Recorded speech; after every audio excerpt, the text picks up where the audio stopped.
तुमने देखा, तुम ध्यान करने बैठते हो कितने विचार उठते, ज्यादा उठते, उससे ज्यादा उठते हैं जितना जब तुम ध्यान करने नहीं बैठते।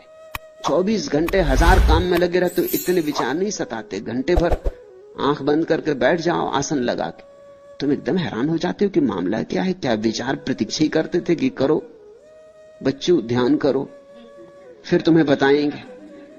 सब तरफ से टूट पड़ते, सब दिशाओं से हमला बोल देते, जैसे प्रतीक्षा ही में थे कि करो ध्यान तो मजा चखाएं। आने लगते सब तरह के विचार, धन के, वासना के, काम के, राजनीति के, यह वह कूड़ा करकट सब अखबार उड़े आते। सब एक दिशा से नहीं, सब दिशाओं से हमला हो जाता, एकदम घिर जाते दुश्मनों में। थोड़ी देर में थक के उठाते हो, सोचते हो इससे तो हम जब काम में लगे रहते हैं तभी कम विचार होते, ये तो चले थे निर्विचार होने और विचार के झंझावात से घिर गए। ऐसा क्यों होता है? इसलिए होता है कि मन तुम्हारी सुरक्षा कर रहा है। मन कह रहा कहां जाते हो, जिस लक्ष्य का कोई पता नहीं, जहां तुम कभी गए नहीं, जिसका कोई स्वाद नहीं, किस मृग मरीचिका के पीछे जा रहे हो। व्यवहारिक बनो, जो जाना माना है, परखा है, उसी को पकड़े रहो। इसलिए आशीष की जरूरत है। आशीष का अर्थ है हम तो इस किनारे हैं, उस किनारे से कोई पुकार दे दे। आशीष का अर्थ है हम तो इस किनारे खड़े हैं, कोई उस किनारे से कह दे कि घबराओ मत, मैं पहुंच गया हूं, आओ। और जैसे तुम डर रहे हो मैं भी डरता था, डरो मत, पहुंचना होता है, देखो मैं पहुंच गया हूं। बुद्धों का सत्संग खोजने का और क्या अर्थ होता है? यही कि किसी ऐसे आदमी के पास होना जो अनुभव से कह सके कि पहुंच गया हूं। शास्त्रों से नहीं, अनुभव से, जो गवाह, जो साक्षी हो, जो ये न कहे कि मैं परमात्मा को मानता हूं, जो कहे मैं जानता हूं, जो इतना ही न कहे जानता हूं बल्कि कहे कि मैं हूं। ये 3 अवस्थाएं हैं, मानना, जानना, होना। मानना बहुत दूर है, वो इसी किनारे खड़ा आदमी जो मानता है, उसे पता नहीं। अंधा आदमी जैसे रोशनी को मानता है कि होनी चाहिए, होगी।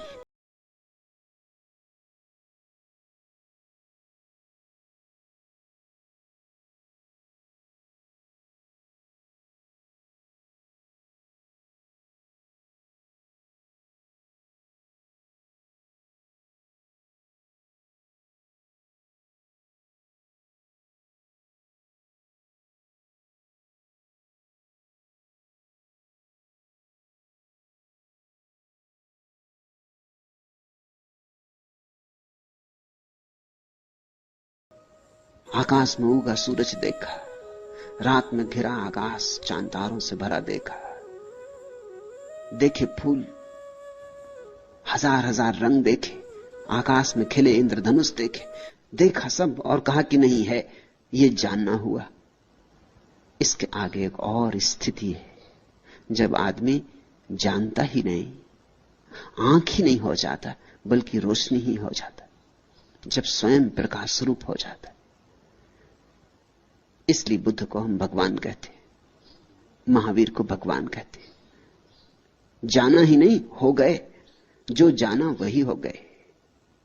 जानने में थोड़ी दूरी होती, मानने में तो बहुत दूरी होती, जानने में थोड़ी दूरी होती। देख रहे हैं, वह रहा प्रकाश, हम खड़े यहां। फिर धीरे धीरे दूरी मिटती जाती, और जो जाना जा रहा है और जो जानने वाला एक ही हो जाते। ज्ञाता और ज्ञेय का भेद गिर जाता है, वही परम ज्ञान है। ऐसे किसी व्यक्ति का आशीष मिल जाए तो तुम्हारे भीतर उत्साह और उमंग भर जाती, श्रद्धा का सूत्रपात होता, संवेग पैदा होता है। कोई पहुंच गया है तो हम भी पहुंच सकते हैं, कोई पहुंच गया है तो दूसरा किनारा है। इसलिए आशीष मांगने आए थे। बुद्ध जिस कुटी में रहते थे उसका नाम था गंध कुटी, बुद्ध की सुगंध के कारण। एक सुवास है आत्मा की, जैसे फूल जब खिलते हैं तो एक सुवास होती, कागज के फूलों में नहीं होती। कागज के फूल कभी खिलते ही नहीं, असली फूलों में होती सुवास। साधारण आदमी में सुवास नहीं होती, वो करीब करीब कागज का फूल है। कागज का, क्योंकि उसने सब झूठ का जाल अपने चारों तरफ बना रखा है। उसने दूसरों को धोखा दिया, अपने को भी धोखा दे लिया। प्रवंचक है, मिथ्या है, झूठ ही झूठ की परतें हैं। सच उसमें खोजे से नहीं मिलता। कितना ही खोदो, एक झूठ के बाद दूसरा झूठ, दूसरे झूठ के बाद तीसरा झूठ। कितना ही खोदो, एक मुखौटा, दूसरा मुखौटा, मुखौटे पे मुखौटे। उसके असली चेहरे का पता नहीं चलता कि असली चेहरा क्या है। और ऐसा नहीं कि तुम्हें पता नहीं चलता, उसे खुद भी पता नहीं रहा है। उसे खुद भी अपने असली चेहरे का पता नहीं। बुद्ध की परंपरा में भिक्षुओं से निरंतर कहा गया, अपने असली चेहरे की खोज करो। वह चेहरा जो जन्म के पहले तुम्हारा था और मृत्यु के बाद फिर तुम्हारा होगा, उस चेहरे की खोज करो। जो चेहरे जिंदगी ने तुम्हें दे दिए, इन चेहरों को उतार के रखो। ये सब चेहरे झूठ हैं। बच्चा पैदा हुआ तब न तो हिंदू होता, न मुसलमान, न ईसाई, न जैन, न बौद्ध। ये असली बात है। फिर उसके ऊपर एक चेहरा हमने टांग दिया कि हिंदू, ये मुसलमान, ये ईसाई। फिर हिंदू में भी ब्राह्मण की, शूद्र की, क्षत्रिय की, वैश्य। फिर ब्राह्मणों में भी कानकुब्ज ब्राह्मण कि देशस्थ की कोकणस्थ। फिर रोग पर रोग है, बीमारियों पर बीमारियां हैं। खोजते चले जाओ चेहरे पे चेहरे, इसका असली चेहरा पता ही नहीं चलेगा। जब ये पैदा हुआ था तब इसे ये भी पता नहीं था कि मैं स्त्री हूं या पुरुष। तब ये बस था, तब इसे कुछ पता नहीं था। इसका देह भाव नहीं था, सिर्फ आत्म भाव था। मैं हूं, बस इतना था। अब ये स्त्री है, पुरुष है, हिंदू है, मुसलमान है, गरीब है, अमीर है, ज्ञानी है, अज्ञानी है, साधु है, असाधु है। ये सब चेहरे, ये सब चेहरे इसने खरीदे बाजार से। स्कूलों में बिकते, कॉलेजों में बिकते, यूनिवर्सिटीज में बिकते, सब तरफ चेहरे बिकते। अब ये एमए हो गया, अब ये पीएचडी हो गया, अब ये डीलिट हो गया। यहां इस आश्रम में तुम्हें बहुत से पीएचडी बुहारी लगातू मिल जाएंगे। उन्होंने चेहरा उतार कर रख दिया, तुम पहचान भी नहीं सकोगे कि पीएचडी बुहारी लगा, उतार के रख दिया चेहरा। अभी एक युवती आई, मेडिसिन में पीएचडी है। मैंने उससे कहा कि तेरा क्या इरादा है? उसने कहा कि बस मुझे झाड़ू लगानी। किसी को मैं बताना भी नहीं चाहती कि मैं पीएचडी हूं मेडिसिन में, मुझे डॉक्टर नहीं बनना। तो मैंने कहा कि हमें एक अस्पताल की तो जरूरत है ही, सन्यासी बीमार पड़ते। तो उसने कहा अस्पताल में बुहारी लगा दूंगी, मगर नहीं, ये चेहरा मैं नहीं चाहती। मैं इतने दूर से सिर्फ यहां बुहारी लगाने आई। चेहरे उतारने पड़ते, उतार कर रख देने पड़ते। पश्चिम से युवक युवतियां सन्यास लेते हैं आके, वो कहते हैं अजीब बात है, हिंदुस्तान में जो मिलता है पहले यही पूछता है, डिग्री क्या, कहां तक पढ़े हो। ये बेपढ़े लिखों के सवाल है। ये पढ़ा लिखा आदमी नहीं पूछता ये बात। पढ़ा लिखा इसको क्या पूछेगा, ये बेपढ़े लिखों के सवाल। हिंदुस्तान तो बड़ा अजीब है, कहते हैं बड़ा आध्यात्मिक है, दिखता नहीं। तुम लोग मिले नहीं, ट्रेन में मिल जाए, पूछते हैं क्या काम करते, क्या तनख्वाह, ऊपर से क्या मिलता। एक तो तनख्वाह पूछना ही अपमानजनक है। किसी आदमी की तनख्वाह नहीं पूछनी चाहिए, क्योंकि हो सकता है बेचारे की छोटी तनख्वाह हो और कहने में संकोच हो और झूठ बोलना पड़े। उसकी नौकरी छोटी मोटी हो, वो क्लर्क हो कि किसी प्राइमरी स्कूल में मास्टर हो। अब तुम उसकी भद्द करवाने पर राजी हो। या तो वो सच बोले तो अपमानजनक मालूम पड़ता है, या झूठ बोले तुम उसे झूठ बोलने का उत्तेजना दे रहे, फिर तनख्वाह क्या मिलती। और इतने तक चैन नहीं है आध्यात्मिक लोगों को, आखिर में पूछते हैं ऊपर भी कुछ मिलता है कि नहीं। अगर ऊपर मिलता तो नौकरी अच्छी। हद हो गई। ऊपर मिलने का मतलब क्या होता है? चोरी, बेईमानी, रुस्वत, ये सब थोथे चेहरे हैं। और इन थोथे चेहरों पर हमें बड़ा भरोसा है। इसलिए तुम्हारी जिंदगी में सुवास नहीं, कागज के फूलों में गंध नहीं होती। तुम्हारा असली फूल तो मरा जा रहा है, तुम्हारा गुलाब का फूल तो सड़ा जा रहा है। कागज के फूलों ने चारों तरफ से उस पर घेरा डाल दिया है, उसको सांस लेने की सुविधा नहीं है। तुम्हारे गुलाब के फूल को अवसर नहीं है कि वो सांस ले ले, कि रोशनी में उठ जाए, कि पखरियां खोल दे। जगह नहीं है, अवकाश नहीं, सब स्थान कागज के फूलों ने भर दिया है। बुद्ध में गंध होती, क्योंकि बुद्ध के सब कागज फूल गिरा दिए गए, जला दिए गए। बुद्ध का अर्थ होता है जिसने अपने असली चेहरे को पा लिया। अब जो फिर वैसा हो गया जैसा निर्दोष बच्चा होता है, पहले दिन का बच्चा होता है, सिर्फ है, न कोई परिभाषा, न कोई सीमा, असीम हो गया। फिर इस सरलता में सुगंध है, सुवास है। सरलता के अतिरिक्त और कहीं सुवास नहीं, इस सहजता में सुगंध है। इसलिए बुद्ध की कोठी का नाम था गंध कोठी। वहां फूल खिला था, मनुष्यता का फूल। याद रखना, तुम भी फूल हो, चाहे अभी कली में दबे हो, या हो सकता है अभी कली भी पैदा ना हुई, अभी वृक्षों की किसी शाखा में दबे हो, या हो सकता है अभी वृक्ष भी पैदा ना हुआ हो, किसी बीज में पड़े हो, मगर तुम भी फूल हो।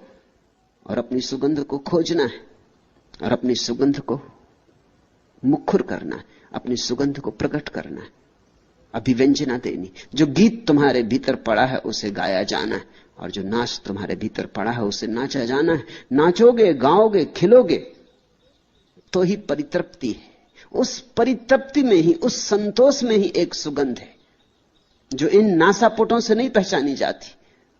उसे पहचानने के लिए भी और नासापुट चाहिए। जैसे भीतर की आंख होती है, ऐसे भीतर के नासापुट भी होते।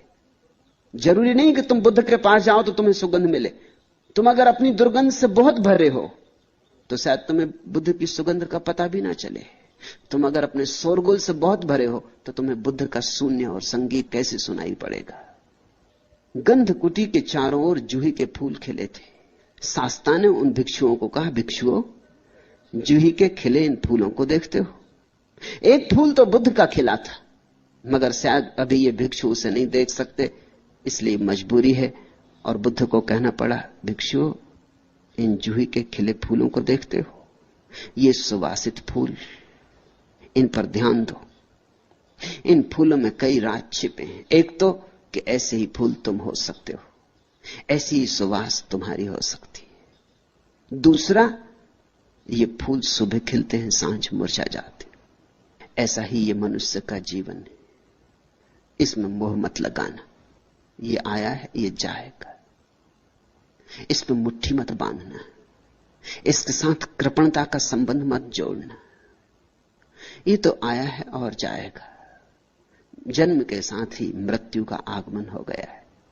ये फूल अभी कितने खुश दिखाई पड़ते, सांझ मुरझा जाएंगे, गिर जाएंगे, धूल में खो जाएंगे। ऐसा ही जीवन है। जो जीवन को पकड़ना चाहता है वो सदा दुख में ही रह जाता है। जीवन को पकड़ो मत, ये पकड़ा जा नहीं सकता, बहता है बहने दो। इसे समझो, ये ध्यान की आधारशिला है। तुम्हारे जीवन का दुख क्या है? तुम्हारे जीवन का मौलिक दुख यही है कि जो रुकेगा नहीं उसे तुम रोकना चाहते हो। तुम्हारे जीवन का मौलिक दुख यही है कि जो नहीं होगा उसे तुम करना चाहते हो, जो हो ही नहीं सकता। जैसे तुम जवान हो तो तुम सदा जवान रहना चाहते हो, ये हो ही नहीं सकता तो दुखी होने वाले हो। दुख कोई तुम्हें दे नहीं रहा है, तुम अपना दुख पैदा कर रहे हो।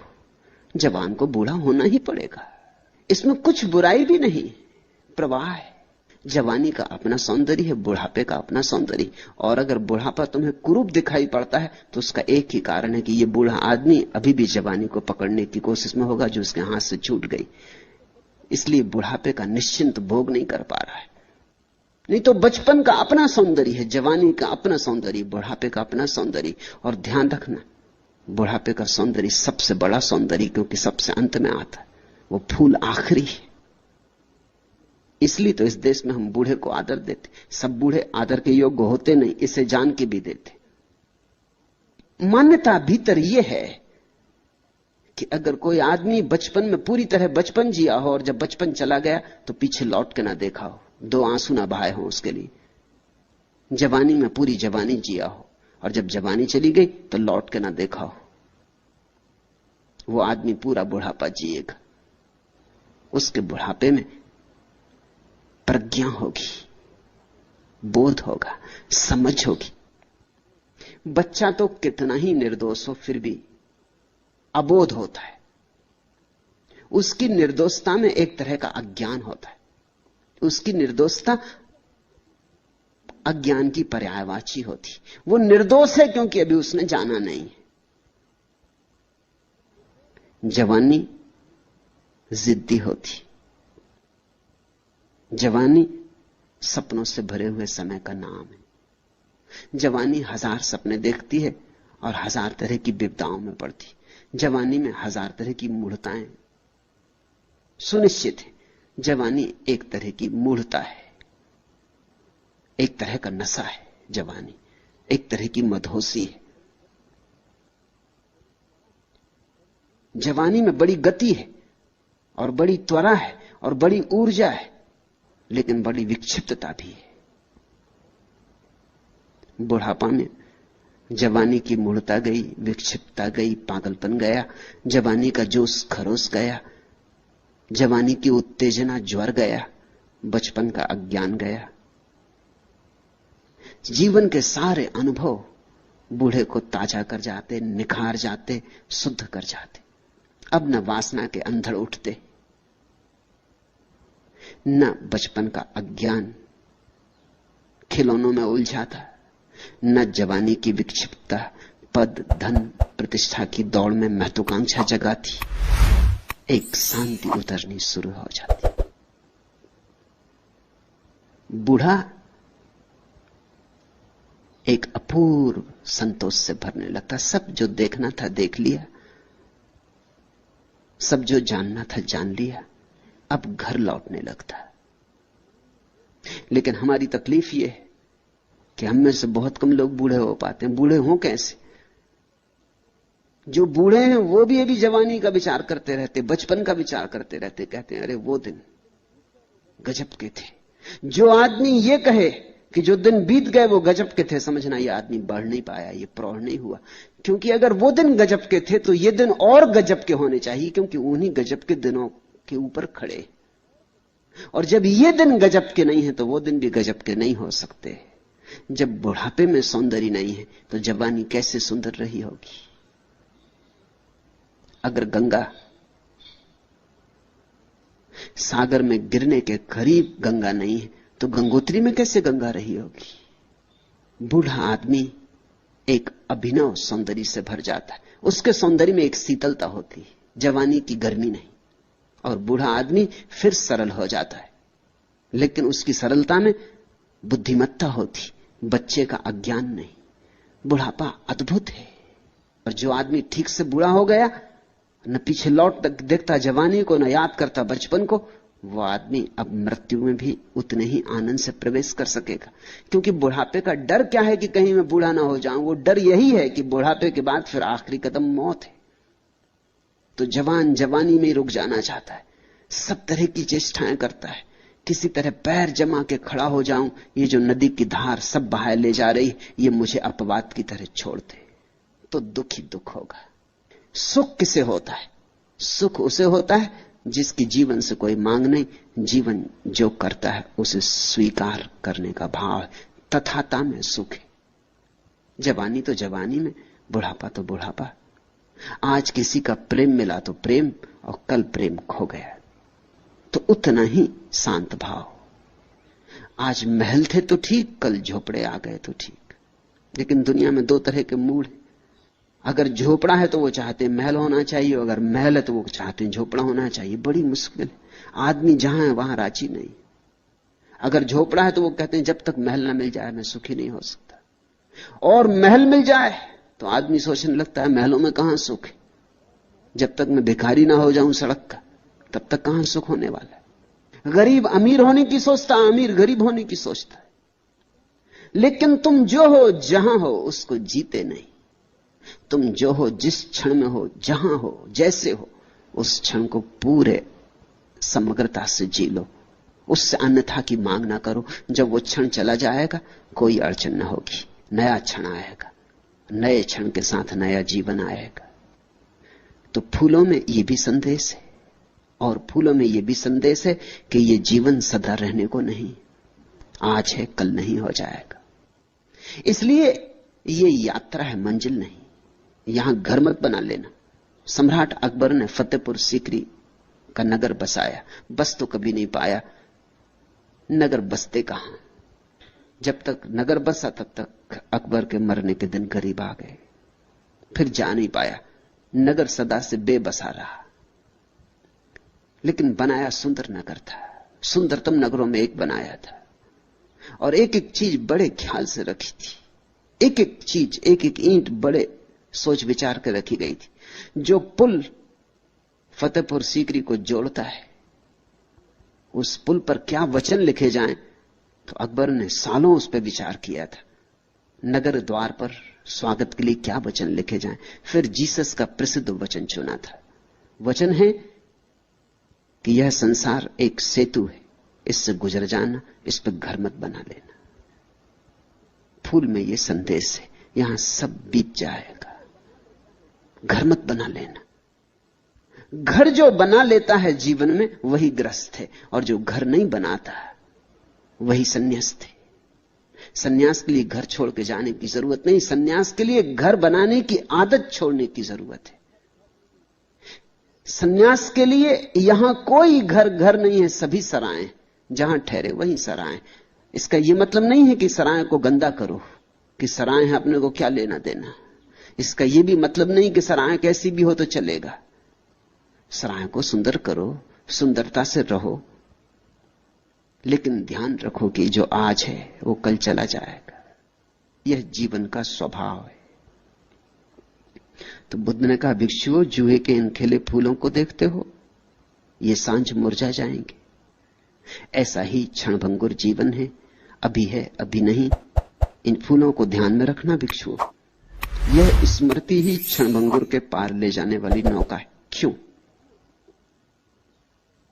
जो क्षणभंगुर को पकड़ना चाहता है उसके भीतर विचारों का तूफान उठेगा। विचार है क्या? क्षणभंगुर को पकड़ने की चेष्टाएं, क्षणभंगुर को थिर करने की चेष्टाएं। विचार है क्या? घर बनाने की ईंटें।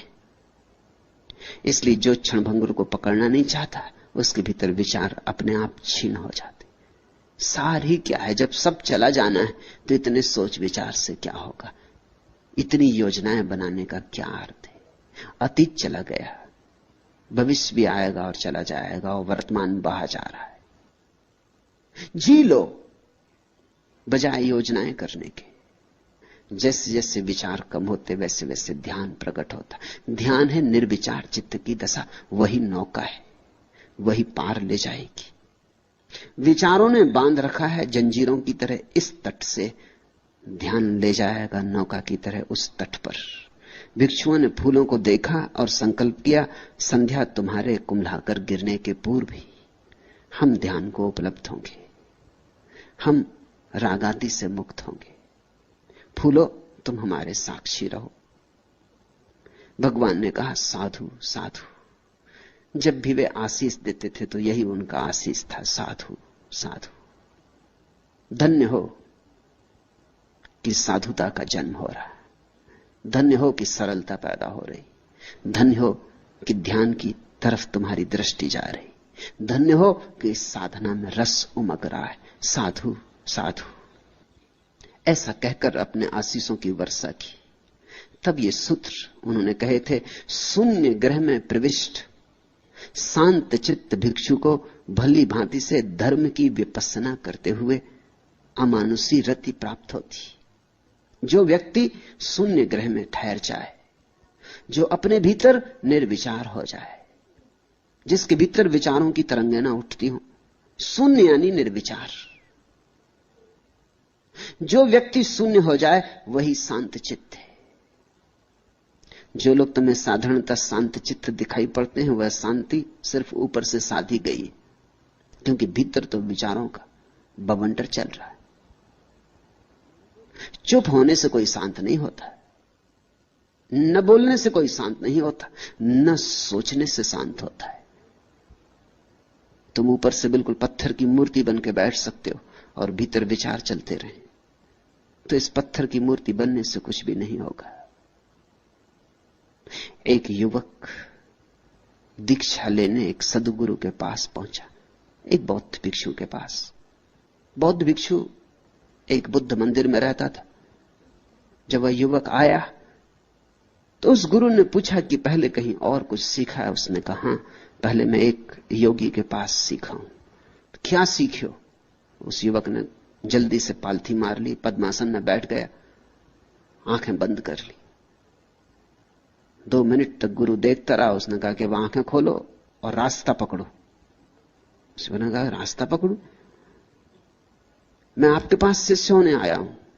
उस गुरु ने कहा, यहां पत्थर की मूर्तियां इस मंदिर में बहुत है, हमें और जरूरत नहीं, इन्हीं को साफ संभाल करते बहुत झंझट हो रही। ये पद्मासन लगा के तुम बैठ गए, लेकिन भीतर तुम्हारे मैं पूरा बाजार देख रहा हूं। पद्मासन लगाने से क्या होगा? शीर्षासन लगाने से भी क्या होगा? भीतर से बाजार बंद होना चाहिए। वही एकमात्र वास्तविक आसन है। शरीर के आसनों में मत उलझ जाना। असली सवाल मन का है। वहां शून्यता होनी चाहिए तो शांत चित्त होता कोई, और जो शांत चित्त होता वही धर्म की विपස්සना कर पाता है। विपස්සना का अर्थ होता है लौट के देखना। जो पतंजलि के शास्त्र में पतंजलि ने जिसे प्रत्याहार कहा है, पीछे लौट कर जाना, जिसको महावीर ने प्रतिक्रमण कहा है, आक्रमण यानी बाहर जाना, दूसरे पे हमला, प्रतिक्रमण यानी अपने पर आना, जिसको जीसस ने मेटानॉया कहा है, वापसी, उसी को बुद्ध विपස්සना कहते हैं। विपස්සना का अर्थ होता है लौट के अपने स्रोत को देखना। जब विचारों का जाल हट जाता है और सामने सिर्फ शून्य रह जाता, तभी तुम लौट के पीछे देख सकते हो। नहीं तो विचार तुम्हें पकड़े रहते हैं, लौटने नहीं देते। विचारों के उलझाव के कारण तुम अपने मूल स्रोत को देखने से वंचित रह जाते हो। जो उस मूल स्रोत को देख लेता है, ये बुद्ध का वचन बड़ा अद्भुत है, वो अमानुषी रति को उपलब्ध हो जाता है। वो ऐसे संभोग को उपलब्ध हो जाता है जो मनुष्यता के पार है, जिसको मैंने संभोग से समाधि की ओर कहा है, उसको ही बुद्ध अमानुषी रति कहते। एक तो रति है मनुष्य की, स्त्री और पुरुष की, क्षण भर को सुख मिलता है या आभास होता है कम से कम। फिर एक और रति है, जब तुम्हारी चेतना अपने ही मूल स्रोत में गिर जाती, जब तुम अपने से मिलते हो। एक तो रति है दूसरे से मिलने की, और एक रति है अपने से मिलने की।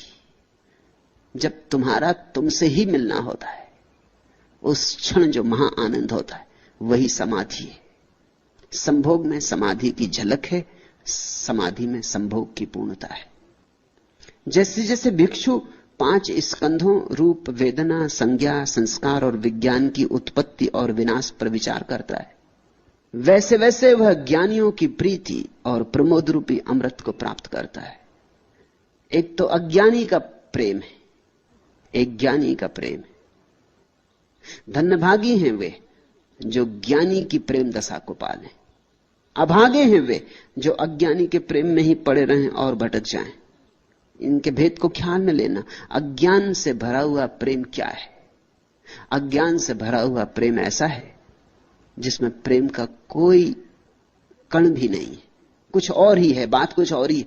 तुम अकेले होने में ऊबते हो, इसलिए किसी को प्रेम करते हो कि अकेले होने में मजा नहीं आता, अकेले होने में ऊब आती है, उदासी आती, अकेले होने में घबराहट होती, किसी का साथ चाहिए, किसी का साथ तुम्हारे लिए एक जरूरत है। यह अज्ञानी का प्रेम है।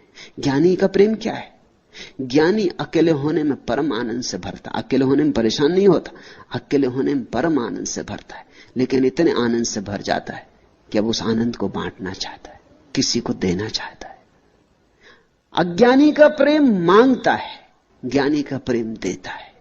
बुद्ध ने खूब दिया, समस्त सद्गुरुओं ने दिया। मिलेगा तो देना ही पड़ेगा। जब दिया जलेगा तो रोशनी बिखरेगी, और जब फूल खिलेगा तो सुगंध उड़ेगी हवाओं पर। इसे रोका नहीं जा सकता। अज्ञानी का प्रेम कैसा है? अज्ञानी का प्रेम ऐसा मिल जाए, भिखारी का प्रेम है।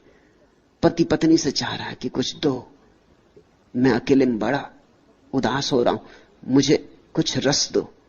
और पत्नी भी कह रही मुझे कुछ रस दो। दोनों भिखारी एक दूसरे से मांग रहे हैं, देने की तैयारी किसी की भी नहीं, तो कलह तो होगी ही। इसलिए पति पत्नी के बीच जो कलह है वो शाश्वत है। उस कलह का मूल कारण पति और पत्नी की कोई खराबी नहीं, अज्ञानी का प्रेम है। दोनों मांग रहे हैं। दो भिखारी रास्ते पर खड़े हो गए, समझ लो कि दोनों अंधे भिखारी, इसलिए देख भी नहीं पाते कि दूसरा भी भिखारी। दोनों एक दूसरे के सामने हाथ फैलाए खड़े हैं कि कुछ मिल जाए, दया करो। वही दशा है पति पत्नियों की, अंधे, देख भी नहीं सकते कि दूसरा बेचारा खुद ही भिखारी, इससे क्या मांग रहे। और दूसरा भी मांग रहा है कि कुछ मिल जाए, और दोनों ही दुखी होंगे क्योंकि मिलना तो है नहीं, देने की तैयारी किसी के वहां है नहीं, देने को वहां कुछ है ही नहीं, तैयारी भी कैसे हो, सब खाली खाली है, रिक्त है। इसलिए इस जगत में सभी प्रेमी समझते हैं कि धोखा दिया गया, कि कहां से इस स्त्री की झंझट में पड़ गया।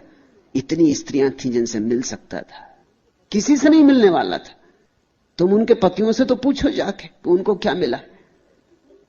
वो सोचते हैं कि शायद तुम्हारी पत्नी मिल जाती तो उन्हें कुछ मिल जाता। मैंने सुना है एक यहूदी पुरोहित को एक युवक ने आके कहा कि मुझे क्षमा कर दे, मुझे बिल्कुल क्षमा कर दे, मैं महापापी हूं। यहूदी पुरोहित ने कहा लेकिन मुझे पता तो चले क्या पाप है। उस युवक ने कहा मत पूछिए, बस मुझे क्षमा करना, ये पाप ऐसा है कि मैं कह ना सकूंगा।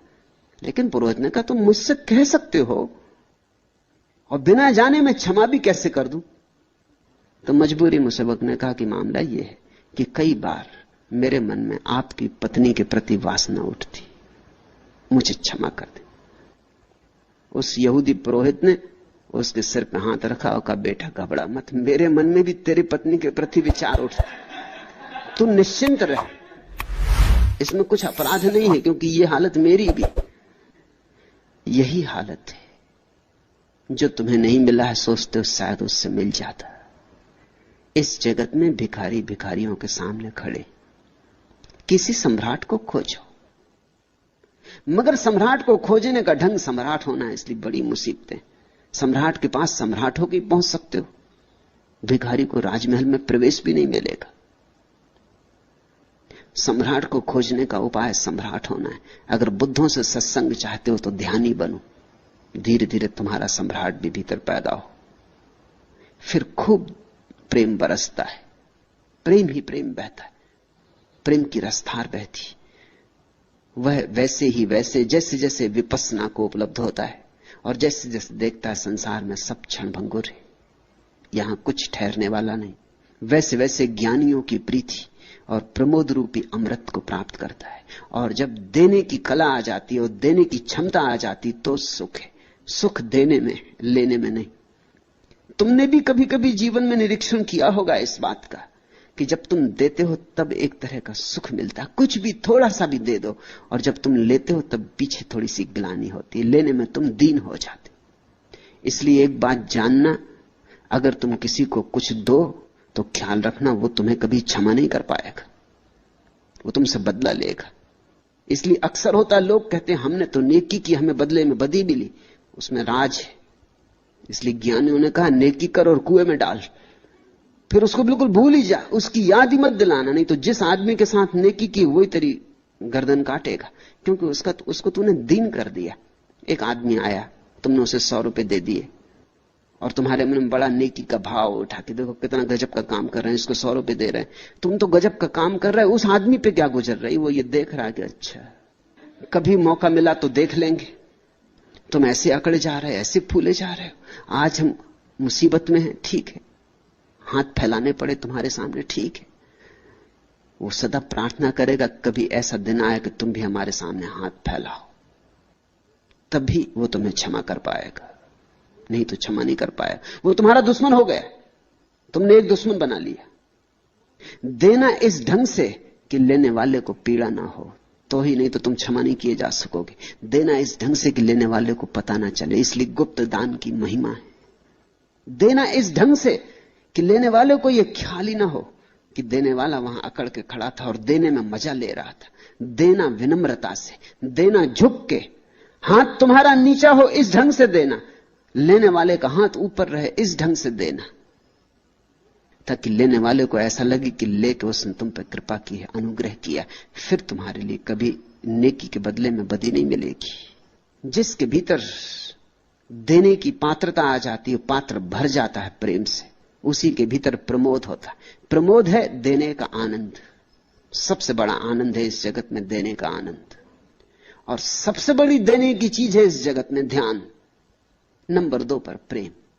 ये 2 बड़ी से बड़ी संपदाएं हैं, ध्यान की और प्रेम की। जो सेवा सत्कार स्वभाव वाला है और आचार कुशल है, वह आनंद से ओतप्रोत होकर दुख का अंत करेगा।